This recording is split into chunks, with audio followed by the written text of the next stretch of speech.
Hello and welcome. My name is Alan and we are back with more Greek mythology. Today we'll be reading on the House of Athens, the royal house of Athens. So yeah, it'll be interesting here. We've read some of the others so far, but let's go ahead and jump into this. The royal house of Athens. I have taken the Procne and Philomela story from Ovid. He tells it better than anybody else. But even so, he is sometimes inconceivably bad. He describes in 15 long lines, which I omit, exactly how Philomela's tongue was cut out and what it looked like as it lay palpating on the earth where Tereus had flung it. The Greek poets were not given to such details, but the Latin had no manner of objection to them. I have followed Ovid too, for the most part, in the stories of Procrus and Orithyia, taking a few details from Apollodorus.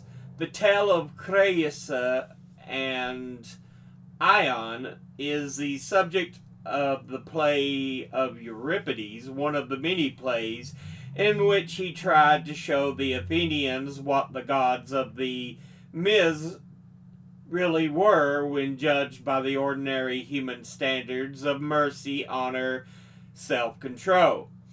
Greek mythology was full of stories such as that of the rape of Europa, in which never a suggestion was allowed that the deity in question had acted somewhat less than divinely.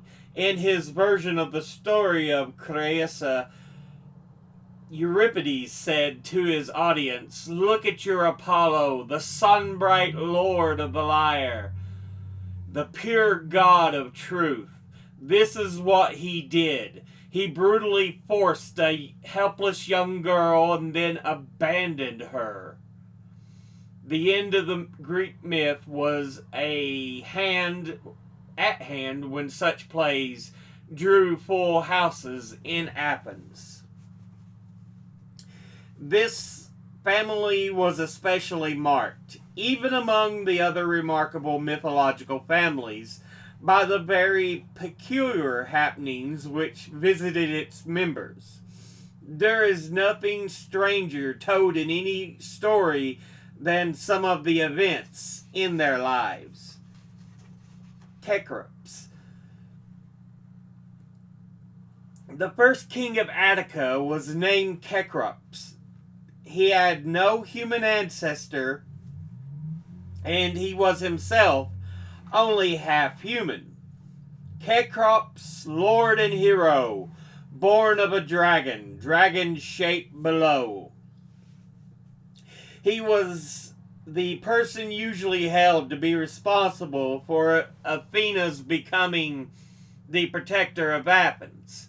Poseidon too wanted the city, and to show how great a benefactor he could be, he struck open the rock of the Acropolis with his trident, so that salt water leaped forth from the cleft and subsided into a deep well. But Athena did still better. She made an olive tree grow there, the most prized of all the trees of Greece. The gray gleaming olive Athena showed to men, the glory of shining Athens, her crown from on high. In return for this good gift, Cecrops, who had been made arbiter, decided that Athens was hers. Poseidon was greatly angered and punished the people by sending a disastrous flood. In one story of this contest between the two deities, woman's suffrage plays a part. In those early days, we are told women voted as well as men. All the women voted for the goddess and all the men for the god. There was one more woman than there were men, so Athena won. But the men, along with Poseidon, were greatly chagrined at this female triumph, and while Poseidon proceeded to flood the land, the men decided to take the boat away from the women. Nevertheless, Athena kept Athens. Most writers say that these events happened before the deluge, and that Cecrops had belonged to the famous Athenian family, was not the ancient half-dragon, half-human creature, but an ordinary man, important only because of his relatives. He was the son of a distinguished king, a nephew of two well-known mythological heroines, and the brother of three. Above all, he was the great-grandfather of Athens' hero, Theseus. His father, King Erechtheus of Athens, was usually said to be the king in whose reign Demeter came to Eleusis and agriculture began. He had two sisters, Procne and Philomela, noted for their misfortunes. Their story was tragic in the extreme. Procne was the elder of the two, was married to Tereus of Thrace, the son of Ares, who proved to have inherited all his father's detestable qualities. The two had a son, Itys, and when he was 5 years old, Procne, who had all this while been living in Thrace, separated from her family, begged Tereus to let her invite her sister, Philomela, to visit her. He agreed and said he would go to Athens himself and escort her. But as soon as he set eyes on the girl, he fell in love with her. She was beautiful as a nymph or a naiad. He easily persuaded her father to allow her to go back with him, and she herself was happy beyond words at the prospect. All went well on the voyage, but when they disembarked and started overland for the palace, Tereus told Philomela that he had received news of Procne's death, and he forced her into a pretended marriage. Within a very short time, however, she learned the truth, and she was ill-advised enough to threaten him. She would surely find means to let the world know what he had done, she told him, and he would be an outcast among men. She aroused both his fury and his fear. He seized her and cut out her tongue. Then he left her in a strongly guarded palace and went to Procne with a story of Philomela had died on the journey. Philomela's case looked hopeless. She was shut up. She could not speak. In those days there was no writing. It seemed that Tereus was safe. However, although people then could not write, they could tell a story without speaking because they were marvelous craftsmen, such as have never been known since. A smith could make a shield which showed on its surface a lion hunt, two lions devouring a bull, while herdsmen surged their dogs on to attack them. Or he could depict a harvest scene, a field with reapers and sheaf binders, and a vineyard teeming with clusters of grapes, which youths and maidens gathered into a basket while one of them played on a shepherd's pipe to cheer their labors. The women were equally remarkable in their kind of work. They could weave into the lovely stuffs they made forms so lifelike anyone could see what tale they were illustrated.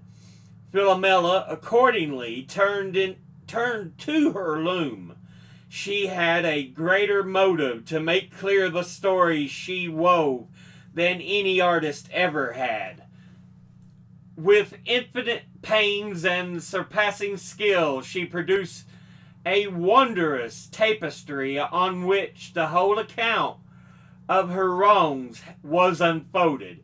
She gave it to an old woman who attended her and signified that it was for the queen. Proud of bearing so beautiful a gift, the aged creature carried it to Procne, who was still wearing deep mourning for her sister, and whose spirit was as mourned as her garments. She unrolled the web. There she saw Philomela, her very face and form, and Tereus, equally unmistakable. With horror she read what had happened, all as plain to her as if in print. Her deep sense of outrage helped her to self-control. There was no room for tears or for words either.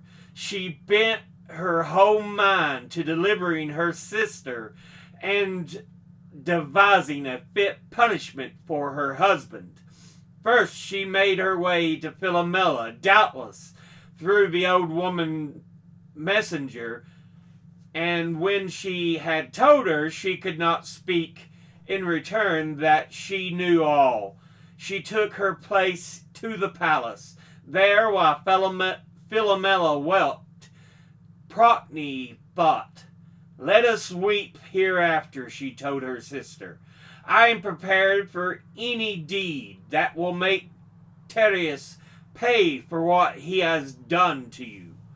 At this moment, her little son, Idus, ran into the room, and as suddenly as she looked at him, it seemed to her that she hated him.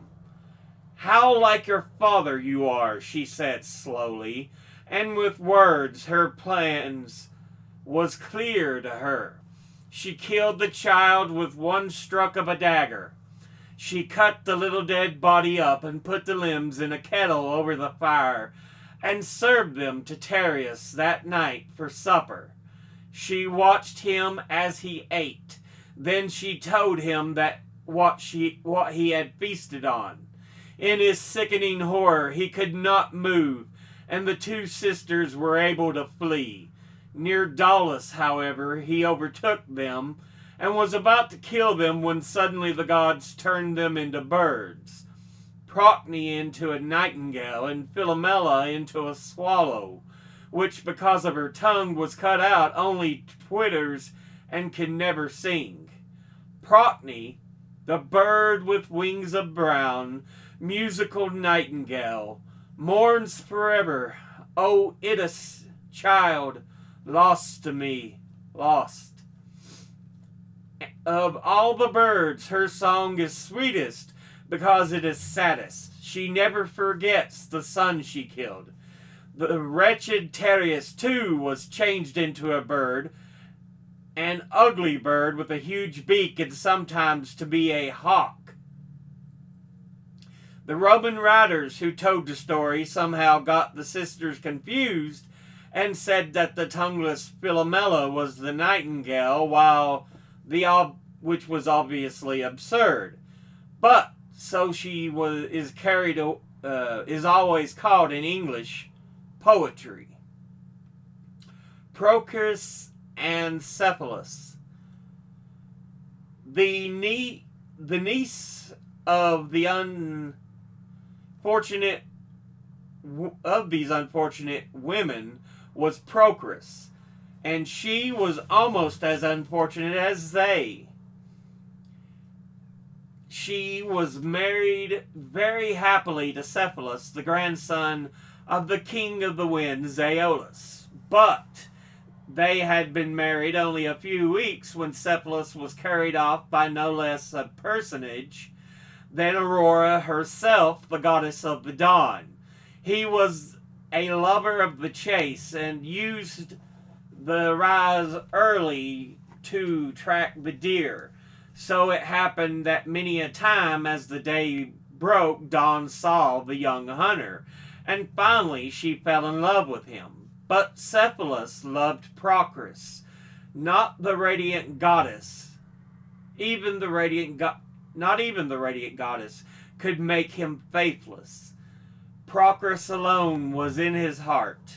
Enraged at this obstinate devotion which none of her wiles could weaken, Aurora at last dismissed him and told him to go back to his wife, but to make sure that she had been as true to him during his absence as he to her.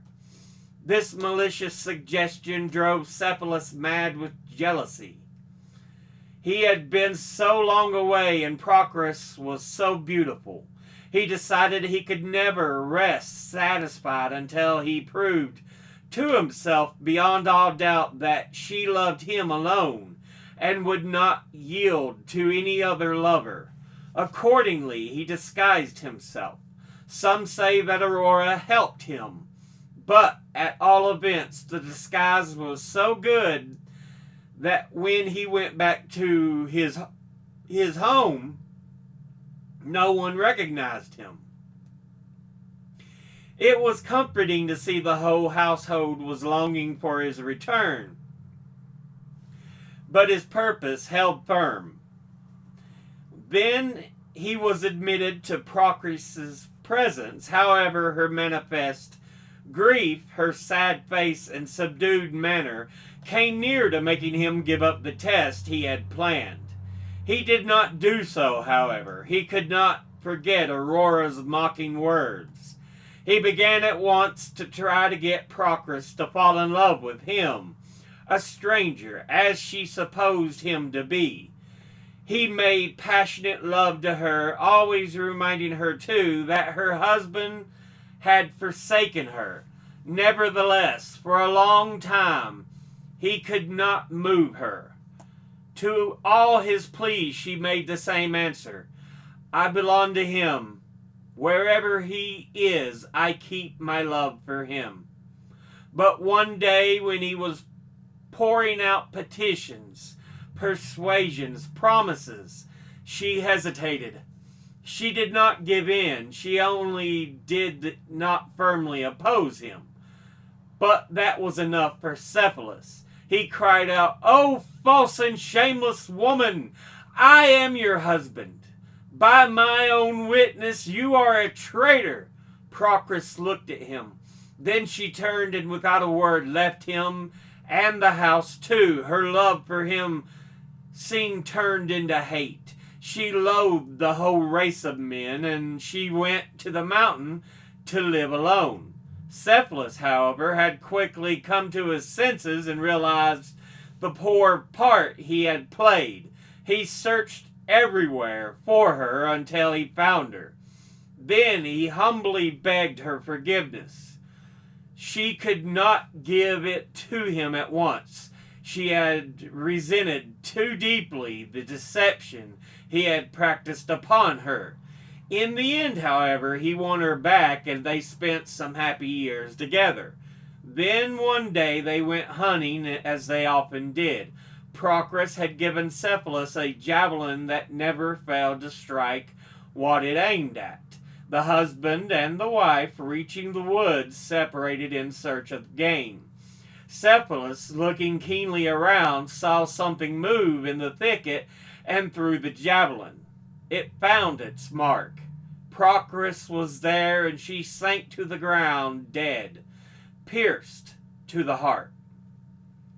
Orithya and Boreas. One of the sisters of Procris was Orithya. Boreas was the north wind. Fell in love with her, but her father, Erechtheus, and the people of Athens, too, were opposed to his suit. Because of Procnes and Philomela's sad fate and the fact that the wicked Tereus had come from the north, they had conceived a hatred for all who lived there, and they refused to give the maiden to Boreas.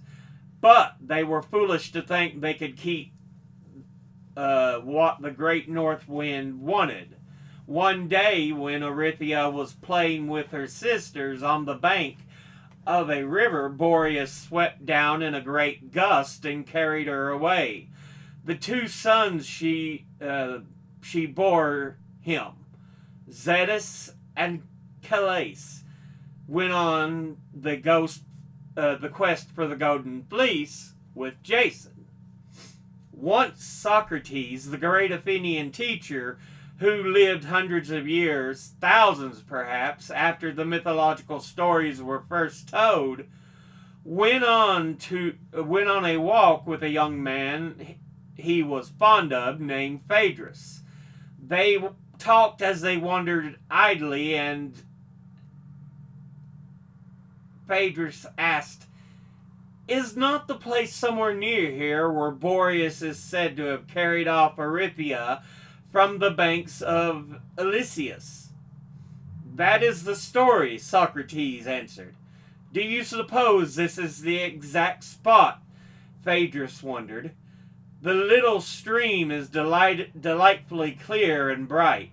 I can fancy that there might be maidens playing near." "I believe," said Socrates, "the spot is about a quarter of a mile lower down, and there is, I think, some sort of altar to Boreas there." "Tell me, Socrates," said Phaedrus, "do you believe the story?" "The wise are doubtful," Socrates returned, "and I should not be singular if I too doubted." The conversation took place in the last part of the 5th century BC. The old stories had begun by then to lose their hold on men's minds. Creusa and Ion. Creusa was the sister of Procrus and Orinthia, and she too was an unfortunate woman. One day when she was hardly more than a child, she was gathering crocuses on a cliff where there was a deep cave. Her veil, which she had used for a basket, was full of the yellow blooms, and she had turned to go home when she was caught up in the arms of a man who had appeared from nowhere, as if the invisible had suddenly become visible. He was divinely beautiful, but in her agony of terror, she never noticed what he was like. She screamed for her mother, but there was no help for her. Her abductor was Apollo himself. He carried her off to the dark cave. God though he was, she hated him, especially when the time came for her child to be born, and he showed her no sign, gave her no aid. She did not dare tell her parents. The facts that the lover was a god and could not be resisted was, as many stories show, not accepted as an excuse. A girl ran every risk of being killed if she confessed. Even Creusa's time had come when she went all alone to the same dark cave, and there her son was born. There too she left him to die. Later, driven by an agony of longing, wanting to know what happened to him, she went back. The cave was empty and no bloodstains could be seen anywhere. The child had certainly not been killed by a wild animal. Also, what was very strange, the soft thing she had wrapped him in, her veil and cloak, woven by her own hands, were gone. She wondered fearfully if a great eagle or vulture had entered and had carried all away in its cruel talons the clothing with the baby. It seemed the only possible explanation. After a time, she was married. King Erechtheus, her father, rewarded with her hand a foreigner who had helped him in the war. This man, Xuthus, by name, was a Greek to be sure, but he did not belong to Athens or to Attica, and was considered a stranger and an alien, and as such was so looked down on that when he and Creusa had no children, the Athenians did not think it a misfortune. Xuthus did, however. He, more than Creusa, passionately desired a son. They went accordingly to Delphi, the Greeks' refuge in time of trouble, to ask the god if they could hope for a child. Creusa, leaving her husband in the town with one of the priests, went on up to the sanctuary by herself. She found in the outer court a beautiful lad in priestly attire, intent on purifying the sacred place with water from a golden vessel, singing as he worked a hymn of praise to the god. She looked at a lovely, stately lady with kindness, and she at him. Or he looked at the lovely, stately lady with kindness, and she at him, and they began to talk. He told her that he could see that she was highly born and blessed by good fortune. She answered bitterly, "Good fortune? Say rather sorrow that makes life insupportable." All her misery was in her words, her terror and her pain of long ago, her grief for her child, the burden of the secret she had carried through the years.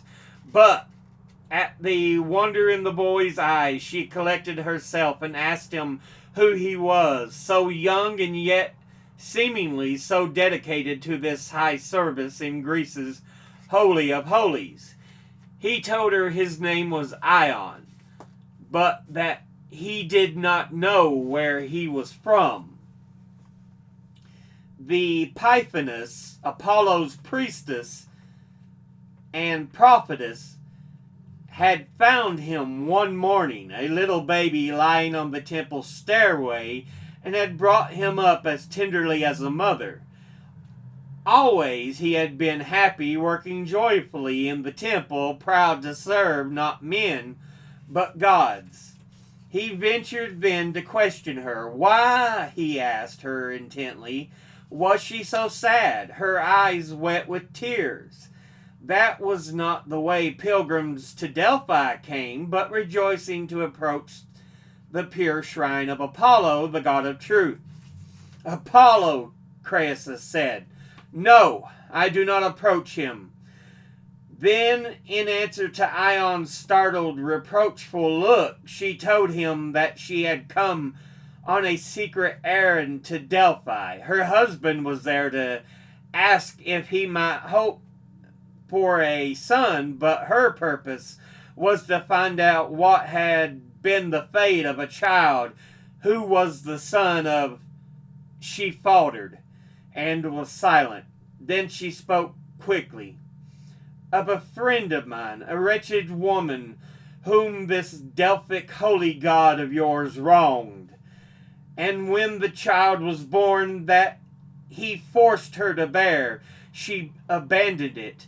It must be dead. Years ago it happened, but she longs to be sure and to know how it died. So I am here to ask Apollo for her."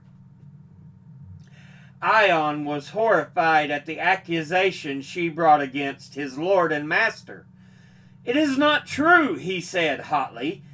"It was some man," and she excused her shame by putting it on the god. "No," Creusa said positively. "It was Apollo." Ion was silent. Then he shook his head. "Even if it were true," he said, "what you would do is folly. You must not approach the god's altar to try to prove him a villain." Creusa felt her purpose grow weak and ebb away while the strange boy spoke. "I will not," she said submissively. "I will do as you say." Feelings she did not understand were stirring within her, and the two stood looking at each other. Xuthus entered, triumph in his face and bearing. He held out his arms to Ion, who stepped back in cold distaste. But Xuthus managed to enfold him to his great discomfort. "You are my son," he cried. "Apollo has declared it." A sense of bitter antagonism stirred in Creusa's heart. "Your son?" she questioned clearly. "Who is his mother?" "I do not know," Xuthus was confused. "I think he is my son, but perhaps the god gave him to me. Either way, he is mine."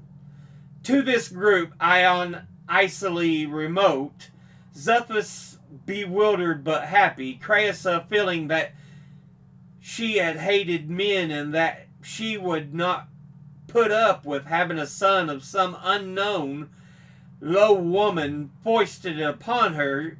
There entered the aged priestess, Apollo's prophetess. In her hand she carried two things that made Creusa, in all her preoccupation, start and look sharply at them. One was a veil and the other a maiden's cloak. The holy woman told Xuthus that the priest wished to speak to him, and when he was gone, she held out to Ion what she was carrying. "Dear lad," she said, "you must take these with you when you go to Athens with your newfound father. They are the clothes you were wrapped in when I found you." "Oh!" Ion cried. "My mother must have put them around me. They are a clue to my mother. I will seek her everywhere, through Europe and through Asia." But Creusa had stolen up to him, and before he could draw back offended a second time, she had thrown her arms around his neck, and weeping and pressing her face to him, or to his, she was calling him, "My son, my son." This was too much for Ion. "She must be mad," he cried. "No, no," Creusa said. "That veil, that cloak, they are mine. I covered you with them when I left you. See, that friend I told you of? It was no friend, but my own self. Apollo is your father. Oh, do not turn away. I can prove it. Unfold these wrappings. I will tell you all the embroideries on them. I made them with these hands. And look, you will find two little serpents of gold fastened to the cloak. I put them there." Ion found the gold and looked from them to her. "My mother," he said wonderingly. "But then is the God of truth false?" He said, "I was Xanthus' son. Oh, mother, I am troubled." "Apollo did not say you were Xanthus' own son. He gave you to him as a gift." Creusa cried, but she was trembling too. A sudden radiance from on high fell on the two and made them look up. Then all their distress was forgotten in awe and wonder. A divine form stood above them, beautiful and majestic beyond compare. "I am Pallas Athena," the vision said. "Apollo has sent me to you to tell you that Ion is his son and yours. He had him brought here from the cave where you left him. Take him with you to Athens, Creusa. He is worthy to rule over my land and city." She vanished. The mother and son looked at each other, Ion with perfect joy. But Creusa, did Apollo's late reparation make up to her for all that she had suffered? We can only guess. The story does not say. So yeah, that is the end of that episode. And the next one we'll be getting into part 6, which is the less important myths. So we're getting through the book quite a ways, as you can see. But yeah, it is a pretty interesting set of stories.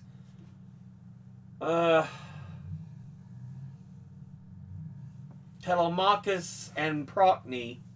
That was an interesting one to begin with.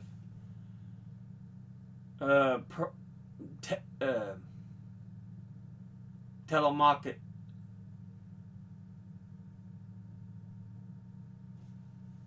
Telemachus? I can't remember the name now. Anyway, yeah, she had her tongue cut out. It's Philomela. Philomela, not... Yeah. Procne and Philomela. She had her tongue cut out because this guy was being a horned up dog, wanting to try to have them both as his own. And he, because she refused, she had her tongue cut out and she was imprisoned. Procne would find out. Unfortunately, it was kind of cruel the way she got back at him. But I know some people have hard feelings when their own children are so much like the parent that they were with. So, yeah. But, interesting story. Orifia and Boreas. Another... she was Procne and Philomela's, I think, sister. One of them's sister, or maybe a niece. I can't remember. But she, Orifia, would be carried off by Boreas to be his wife. Which he never treated... There's no mention of him treating her wrong or anything, but yeah. So, that one was interesting. Although they would have 2 children that would be on the quest for the Golden Fleece adventure. Zetas and Calais. So, yeah. And then the last one, Cressa and Ion. Woman was raped by a god, and she couldn't bear to have the child, because having a fatherless child was kind of out of the question at that point in Greece, in Athens. So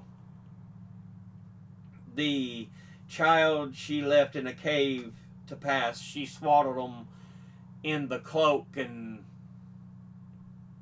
blanket. But yeah, turns out Apollo knew where he was and had his priestess come and well, maybe he got the child and left it for the priestess. I can't remember exactly, but she took care of him as if he were her own child. So, but in the end, Cressa and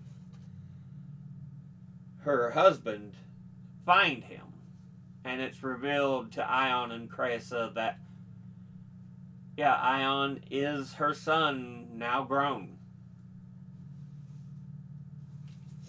But yeah. Again, the tales of Greek gods don't always have happy endings, shall we say. But yeah. Some of those were not too bad. Unlike the other ones, the House of Thebes and the House of Atreus. Oh, but yeah. we'll go ahead and end this episode here. As always, educate thyself, think, read, study, learn. Someone tells you something you had trouble believing, ask them to cite their sources. Thank you all for watching. I'll see you all in the next one. Until then, later.